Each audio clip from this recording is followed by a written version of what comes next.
As you may know, we talk a lot here on RT about social media and the way it's being used more and more by the government, both in investigations and sometimes even for the purposes of surveillance. We've told you in the past, additionally, how sites such as Facebook actually sell users' information to companies for marketing purposes. Well, today we want to focus on Twitter, what those behind Twitter have and have not done to cooperate with the government.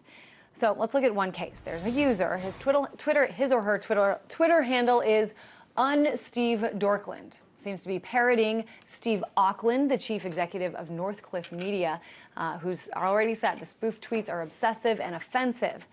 An email by Twitter to the account holder that was recently made public said that, quote, Twitter is obligated to respond to lawful process and will do so on August 1st, 2012. That's today. But now, guess what? Twitter has reneged on its promise and is refusing that order to give that information up to law enforcement. So I'm wondering, could we be seeing a new chapter? Will other social media take cues and perhaps even follow suit? Christopher Chambers is a journalism professor at Georgetown University. Hello there. Welcome back to the show. This move by Twitter, a little bit unprecedented. I'm wondering if you think it will, in fact, send a message that it is possible for these social media companies to stand up for to the government. I don't think it's possible, but they're not. I mean, this is the result of social pressure. This is the result of their own users turning against them.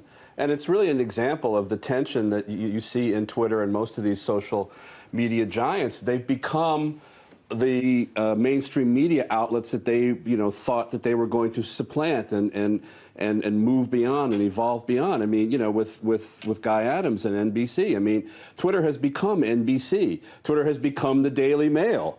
Which was the result of the Auckland thing. Yeah. So the Guy Adams case, for those people who have not been following, this is a British journalist. He works for The Independent, and I know he was criticizing some of the coverage of the Olympics. A lot of people have been talking about this on Twitter, simply criticizing the coverage, and so he gave the corporate email address of an executive at NBC, which is public knowledge, which is already posted. But apparently, in Twitter guidelines, you can't give personal information.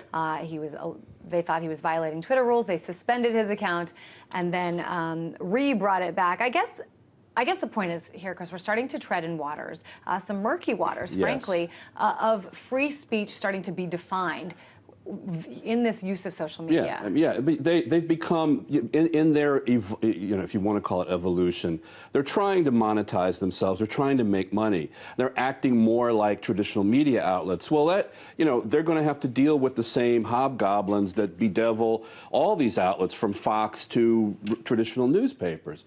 And part of that is dealing with people who are using them as an outlet for what most would say legitimate either media criticism or parody and satire, which is protected speech. Parody and satire, in the case of the Daily Mail, nonsense with Auckland, is protected speech. But that doesn't mean you can't turn around the targets of that and go after those people with legal process. Whether they'll win or not is a different story. The thing, because that's nothing new. Rich people, powerful entities have always used the courts or law enforcement to quell debate and quell information they don't want out there. The question is, how does the media outlet respond to that? Well, they're supposed to respond by protecting that kind of free exercise and free flow of ideas, as long as there's there's nothing unlawful going on. I mean, I know with the Daily Mail, they thought, well, they might have been hacked, but there was no proof of that.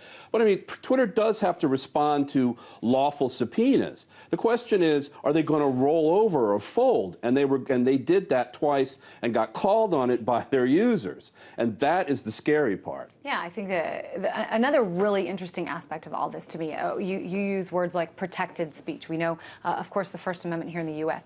Twitter is not just a social media website for the U.S. This is something it's global. It's global. Yes. It is used by people in countries with very different rules and laws about speech, and so I think it's really interesting to see the way that some of its founders have had to deal with that. Well, yeah, I mean, you have this whole legal tangent now where things that might arise in Pakistan or London are being fought out in a federal court in San Francisco, which has nothing to do with China or Pakistan or London or anything like that. And so that part is fascinating in and of itself, but it's all part of that same maturation or evolution or growth of Twitter from this global consciousness, which is what the founders, and I think, web activists and practical content users alike like to think of it as, and the reality, which is it's maturing into this, seething entity that it didn't really want to be. It didn't want to be like NBC or Fox. Right. Now it has to deal with that, and they've opened that Pandora's box, and they're going to have to deal with it and supposedly protect the very people that inject the information into it. You live by the sword, you die by the sword. Absolutely. I want to talk really quickly a little bit bigger picture here. To the extent, you're a professor at Georgetown, I'm sure 100% of your students have some form of social media that they rely on. 120%. Yeah. Yes. Yeah. As a member of the media, it's the same thing. A whole lot of people in this country, more and more, use social media, rely on social media Right. to communicate. Do you think, though, the majority of those people understand the extent to which this is a tool for law enforcement? Yeah, I think they're understanding it now. I think what you're seeing is that the enemy in these two instances did not become NBC because people hated them already. It didn't become the Daily Mail. People hated them already. It's Twitter. It's almost like that's supposed to be your uncle who's supposed to be watching over you, and he's off doing doing his own thing. I think people are much more attuned to this now. I mean, the serious content suppliers, the serious Twitter users beyond the teenagers tweeting that they hate somebody, but even they are starting to catch on that stuff is curated, is stored, and could go to people that they don't want it to go to, and not their ex-girlfriend, but to the federal government or to other governments. I think this has opened a door that I think the casual user is now seeing. I think they're starting to see it. But what do you think, Chris, it would take for, Twitter and Facebook to actually say, under no circumstances will we give your information? I mean, is it going to take, a billion people leaving Facebook or threatening to leave Facebook?